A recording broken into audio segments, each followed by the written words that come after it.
Hi, Exploring Jordan with Jules.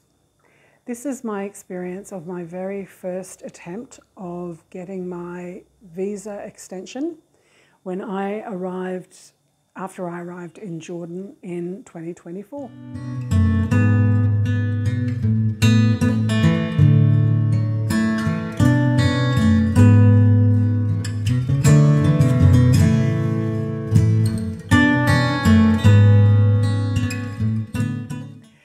So I arrived in Jordan on Saturday the 25th of May 2024 and I have been here 4 weeks. So with the Jordan pass, I entered on the Jordan pass. With that I get a waiver for the 40 JD for the 1 month tourist visa. I knew that I was going to be staying in the country for 70 days. So I knew that I need to either, one, get a visa extension at a police station, or I overstay my visa and then pay 1.5 JD per day before I exit. Now, I don't want to do that particular route because I do not want any form of, negative information on my national insurance number, and I don't ever want to be not in a country legally, or I don't want to have, I've never been an illegal, and I don't want that on my visa. So because today is Thursday, tomorrow is Friday, the weekends here are Friday, Saturday. So Saturday, when I need to get my new visa, I knew that the police station would be closed and not issuing. So my thought was I would go to the police station today and I would get my new visa for 3 months. I went to my local police station and the time was just after 12 o'clock, definitely before 12:30, and we asked the policeman on the gate, can we get our visa extensions, and he said that person has gone home. End of story. It's Thursday, and it's not uncommon for government employees to close up shop and go home early on a Thursday to have a bit of an extra time for the long weekend. But the other thing that is happening for this Thursday, since Sunday to today is the last day of Eid, Eid Abdali, second Eid after the Hajj. So there would be a lot of offices that either were understaffed or people having a holiday. So we went to Abdali. We went to a different police station that I've heard is from online Facebook groups, that they do process visa extensions. So Al came with me because I don't speak Arabic. We get to the guard house. The guard asks for my passport. He writes down my name. He tells me to turn my phone down to silent and then to give him the phone, and he puts the phone into like a pigeonhole and gives me a little card. So that's the security so that I cannot take my phone into the police station. Absolutely fine. So we get into the police station itself. None of the signs are in English. Everything is in Arabic. We ask the next person and he points us down a corridor. We wander down the corridor, door after door after door. We got to about the 5th door. 3 people in there talking. We ask about, we want to do a visa extension, and a man comes from an office across the corridor and he's basically saying, because my neighbourhood is not Abdali, my neighbourhood is the neighbourhood next door, that I needed to have my application commenced at my local police station, and that if I go get that started at the local police station, then I come to this police station, Abdali, and he would finish it. If we did all this before 2 o'clock, it would be fine. And he reminded us about the overpayment of 1.5 JD for every day that you overstay your visa, which we were aware of.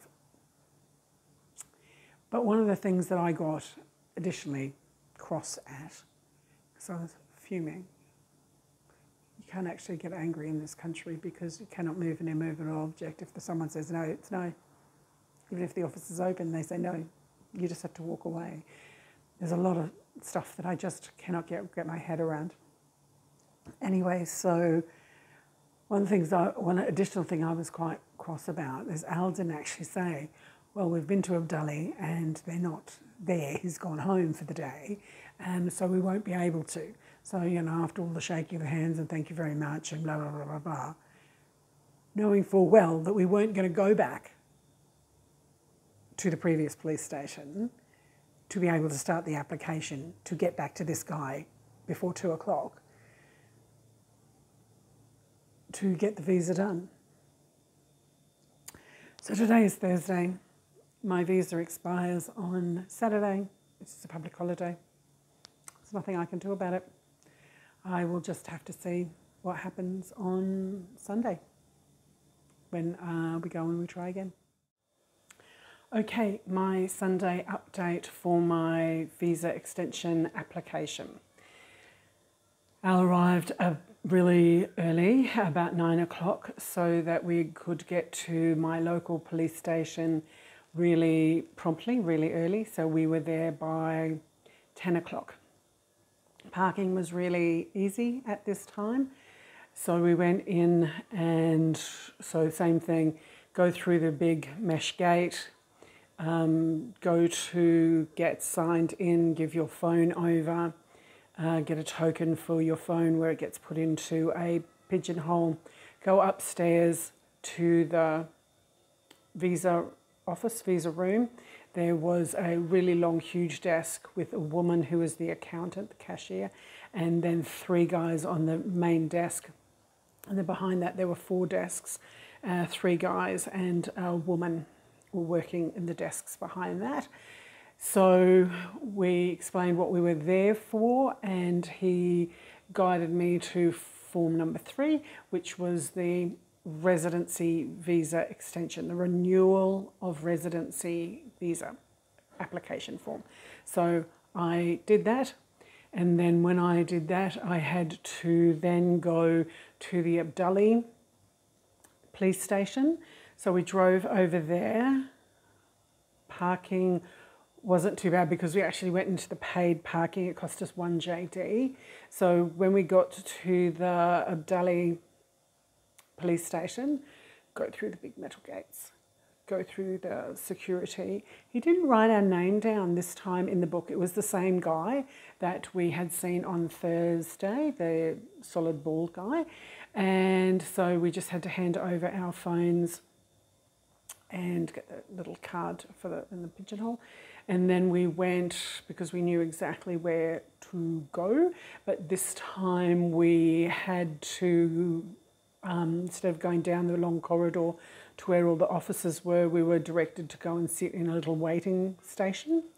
And there were 2 guys that came through the security door before us, a gentleman from Asia and another gentleman from Latin America.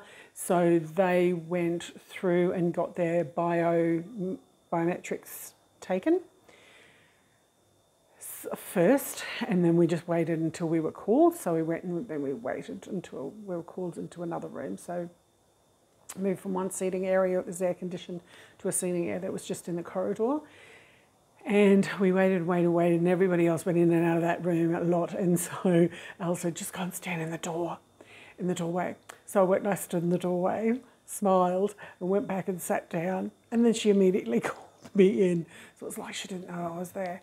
Anyway, so what she did was she fingerprinted me on an electric fingerprint machine, had another just facial recognition one done again, and the eye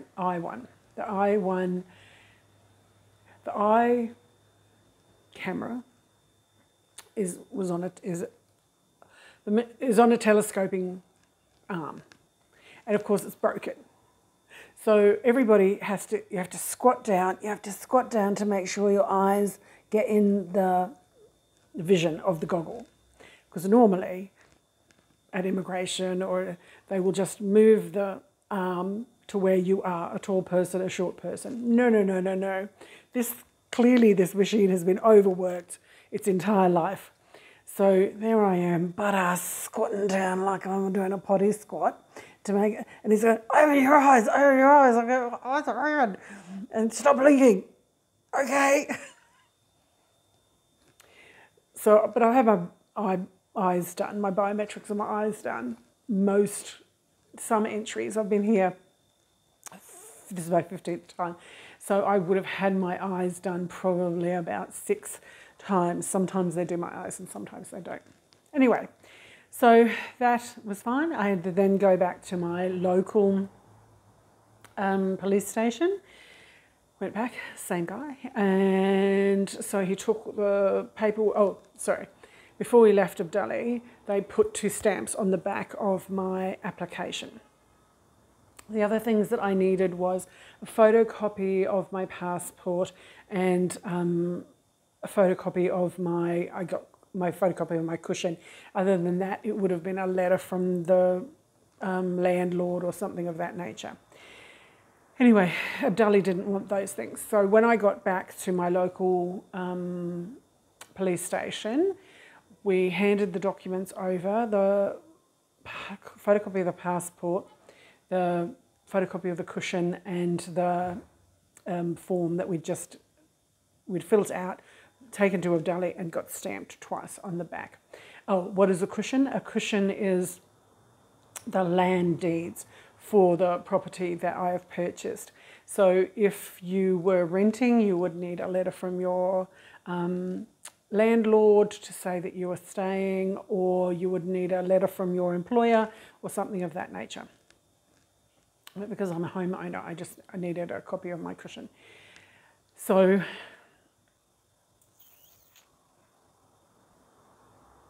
when we got back to my local police station, we just waited our turn. It was very busy, people coming in and out, whole families. So you need a yearly renewal of your residency visa. So we waited, and the guy said that it's 40 JD for a month, and we wanted to extend till the 4th of August. So it was actually 6 weeks, but you can only do it in monthly blocks. And because I came in on a Jordan pass, he only charged me 40 JD. So in theory, he probably should have charged me 80 JD, but he didn't. He only charged me 40 JD. So I paid the 40 JD, got a stamp in my passport with my exit date up till the 24th of August. So I'm going out on about the 2nd of August. So that's no big deal. And then that was it. It was a bit of a convoluted situation, and you need to make sure you have breakfast before you go so you don't get hangry. Make sure you're well hydrated, because it took us 2 hours. It took us literally 2 hours by the time we came out of the local police station. By the time we entered the first police station and did all the chores in between and came out of that same police station, it was 2 hours later. So make sure you don't have to pee in a police station, because public toilets are pretty shocking. Make sure you carry your toilet paper with you if you do have to do that, but I never choose to. So that is how I got my renewed visa, my extended visa for this second month of this visit to Jordan. While we were there, we actually made some general inquiries by reading all the notices on the board, what I would need for my residency visa when I come back next year. But I'll do a separate video about that. It's exploring Jordan with Jules. That's my experience on getting my visa, an extended visa here in Jordan in 2024.